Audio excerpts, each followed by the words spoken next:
What is the feeling? What is the sense when you're working on a big case that everyone's fascinated with, that everyone's interested in, and maybe you're part of putting a puzzle together?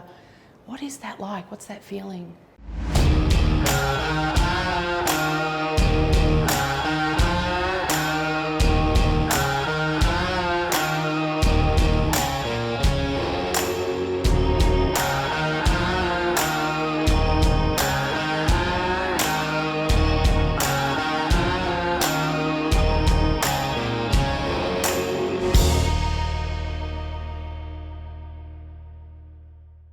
So what we're about is saying, what value is there in a death for the community? How do the dead speak to the living?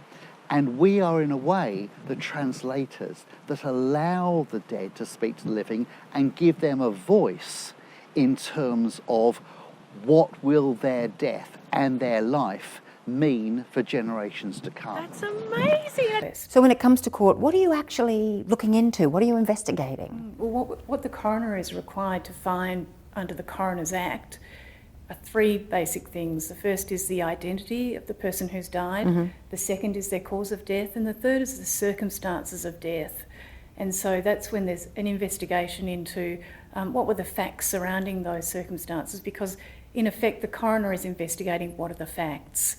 And an important part of the coroner's role is prevention. Is there anything about this death that was preventable that can then have a flow-on effect in the future to reducing the number of preventable deaths? This case was in Nottingham, and I drove the 40 miles back to Sheffield after the case. And by the time I got back to Sheffield, they'd arrested somebody because this green paint had only come from an Audi TT, and there were only 3 of them sold in the Nottingham area in the last 12 months. And he was the first door that they knocked on, so it was pretty amazing. Wow, that is amazing. The monitoring of family violence matters. Policing is increased and their approach to it's improved. So again, something, and that is another thing that is sort of, we are the envy of other states, if you like. I feel like you need some applause. I'll take that, I'll take it. And you are an expert specifically on brains. Yes, yes. So when other people are doing autopsies and they've got a brain that looks a bit dicky, and I think that's the official term for it. Indeed, I'll have to remember that one, yes, actually. They go, get Linda down here. Yes, We've got a that's dicky brain. Yes, indeed. We need an expert to look at it. That's right. See, you're a rock star. You're a brain rock star. Indeed. I recently went to a conference in Canberra with our counterparts in other jurisdictions, and you know, you feel like sort of the rich auntie coming in and going, yeah, we've got a CT scanner and we've got a prevention unit, and you know, but it's for again the community. It's not for us. It's to look at the prevention and reducing number of autopsies. They are usually the most vulnerable people in our society as well. Some of them are homeless. A lot of them don't have jobs. So it was just something that we wanted to look at to help prevent their deaths. And they are the most vulnerable people in our society. That piece of skin actually belonged to the assailant. That's amazing. So if the detectives, with all their wonderful detective work, could match that piece of skin, we knew that we had him. Because everybody's got a phone.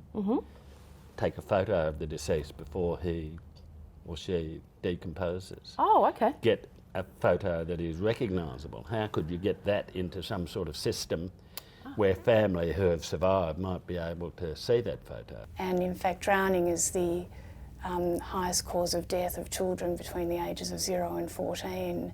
And so when it became clear in the course of the investigation that swimming lessons were not so much a given but really a privilege, it led me to make a recommendation in that case that swimming lessons should be made compulsory for primary school age children, and that was really following the recommendations that arose from the contemporaneous Life-Saving Victoria report. The people would inject in the laneways, in the car park here. Sometimes, in broad daylight here, and there were people have died virtually close to where we're standing. More recently, we've seen the development of potent opioids or painkillers or narcotics. Oh, yes. Such as the fentanyl group of drugs. Yes. Now, these are the ones I've heard of, and I heard that they were the drugs that killed Prince. Yes, not only Prince, but a whole stack of others. About 30,000 Americans last year, which is really tragic. It's very tragic, but then when you hear about someone as rich as Prince, like, for some reason that amazed me, that someone with access to everything in the world would be using a drug that I think of as sort of cheap and nasty. First came here was the Wall Street shooting. Okay, that was a shooting of 2 young police officers. And just walking up that street and seeing that car. Oh, so you were at the crime scene? Yeah. Because suicides are more than our road toll each year, so we've got to be doing things to try and prevent those deaths. After a period of time that you become more experienced, you learn to factor these things in more and more, you get a bit of intuition about things. You definitely shouldn't do that. No. See, I'm not a scientist. No, because when intuition takes over, it, as you say, it's art, it's not science. I think with all the publicity probably increasing in the last 12 months, especially in the entertainment industry, of these well-known figures coming forward, I think girls are a little bit more empowered to come out, feel a little bit more confident. And I think part of our process is giving them back the power. They control the examination. So this poor fella had been keeping Ned Kelly's skull in his makeup bag, and it wasn't even Ned's skull. It's just a rando skull. Have you got Ned's head? Haven't found his head.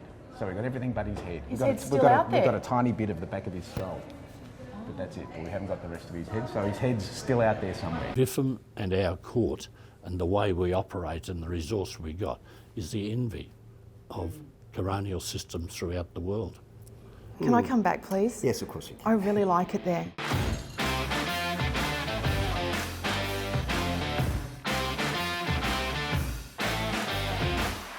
You know, it's interesting because it's called a court, so you have in your mind what it means, and it's